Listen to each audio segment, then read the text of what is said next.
తెలంగాణ సంస్కృతి సాంప్రదాయాలకు విశ్వఖ్యాతి తేనున్న రేవంత్ సర్కార్ తెలంగాణ రైజింగ్ గ్లోబల్ సమ్మిట్ ఆహ్వానితులను అబ్బరపరిచేలా ఆతిథ్యం. అతిథులకు ప్రత్యేక కిట్, కల్చరల్ ఫుడ్ బాస్కెట్ అందించనున్న రేవంత్ సర్కార్. ప్రత్యేక కిట్లో పోచంపల్లి ఇక్కత్, చేర్యాల మాస్క్, హైదరాబాద్ అత్తర్, ముత్యాల ఆభరణాలు.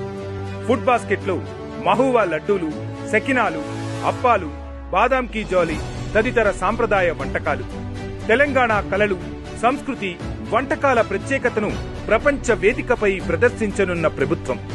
అతిథులను అలరించనున్న 90 నిమిషాల కీరవాణి సంగీత విభావరి, సాంస్కృతిక కళారూపాలు. ఆకట్టుకోనున్న ప్రముఖ విద్వాంసురాలు పి జయలక్ష్మి వీణా వాయిద్యం, కళాకృష్ణ ఆధ్వర్యంలో పేరిణి నాట్యం. ప్రత్యేక ఆకర్షణగా ఇంద్రజాల మాంత్రికుడు సామాల వేణు ప్రదర్శన. తెలంగాణ సంస్కృతి కళలను ప్రతిబింబించేలా కొమ్మకోయ, బంజారా, కోలాటం, గుస్సాడి, ఒగ్గుడోలు ప్రదర్శన. ఆత్మీయత చాటి చెప్పనున్న మహిళల డప్పులు, పేరిణి నృత్యం, కోలాటం వంటి కళా రూపాలు.